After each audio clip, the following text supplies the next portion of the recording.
ప్రభుత్వ అనుమతులు లేని దుకాణాల్లో ఎరువులు, విత్తనాలు రైతులు కొనుగోలు చేయవద్దని వ్యవసాయాధికారి మల్లేశం సూచించారు. సిద్దిపేట జిల్లా మేరుదొడి మండలం చెప్పాల గ్రామంలో శ్రీ కృష్ణసాయి సీడ్ ప్రాసెసింగ్ యూనిట్ను టాస్క్ ఫోర్స్ అధికారులతో కలిసి ఆకస్మికంగా తనిఖీ చేశారు. ఈ సందర్భంగా ఆయన మాట్లాడుతూ డీలర్ వద్ద ప్రాసెసింగ్ యూనిట్కి చెందిన స్టాక్ రిజిస్టర్లు, బిల్ బుక్లు సరిగా లేకపోవడంతో 15 రోజుల పాటు సీడ్ అమ్మకాలను నిలిపివేయడం జరుగుతుందన్నారు. సుమారు 6 లక్షల విలువ గల 150 సంచుల విత్తనాలను స్వాధీనం చేసుకోవడం జరిగిందన్నారు. ఫర్టిలైజర్ దుకాణ యజమానులు ఖచ్చితంగా స్టాక్ బోర్డుతో పాటు బిల్ బుక్స్ మెయింటైన్ చేయాలన్నారు. రైతులు కొనుగోలు చేసిన ఎరువులు, విత్తనాలకు ఖచ్చితంగా రసీలు తీసుకోవాలని సూచించారు. ఆకస్మికంగా శ్రీ కృష్ణసాయి సీడ్ ప్రాసెసింగ్ యూనిట్ని ఆకస్మికంగా తనిఖీ చేయడం జరిగింది. ఇందులో భాగంగా వాళ్ళు స్టాక్ రిజిస్టర్స్ కానీ, బిల్ బుక్స్ కానీ మెయింటైన్ చేయలేకపోవడం వల్ల ఇమ్మీడియట్గా 6 లక్షల విలువైనటువంటి సోయా చిక్కుడు విత్తనాన్ని తాత్కాలికంగా నిలుపుదల ఇవ్వడం జరిగింది.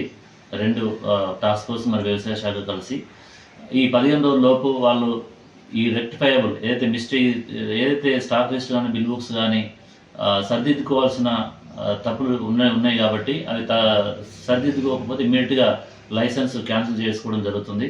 దయచేసి మిగతా రైతులందరినీ కూడా కోరేది ఏంటంటే కంపల్సరీ మా వ్యవసాయ శాఖ నుంచి లైసెన్స్డ్ ఉన్నటువంటి అవుట్లెట్స్ షాపులలో మాత్రమే ఎరువులు, విత్తనాలు, పురుగు మందులు కొనాలి. ఎట్టి పరిస్థితులలో ఎక్కడన్నా లూజ్ విత్తనాలు మన గ్రామాల్లో అమ్మినట్లయితే ఇమ్మీడియట్గా మాకు కానీ టాస్క్ ఫోర్స్ సిబ్బంది కానీ తప్పకుండా ఇన్ఫర్మేషన్ ఇవ్వాలని రైతులందరినీ కోరుతున్నాం.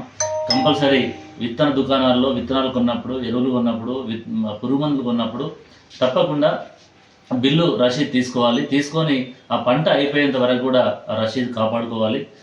ఆ పంట ఒకవేళ మధ్యలో నకిలీ విత్తనం అయితే మాత్రం కంపెనీ నుంచి పరిహారం ఇప్పించడానికి కూడా అవకాశం ఉంటుంది కాబట్టి తప్పకుండా రసీదు ఉంచుకోవాలి పంట అయిపోయేంత వరకు. అదేవిధంగా ఈ డీలర్లు కూడా హెచ్చరిక ఏంటంటే ఎంఆర్పి ధరలకు మాత్రమే విత్తనాలు, పురుగు మందులు, ఎరువులు అమ్మాలి.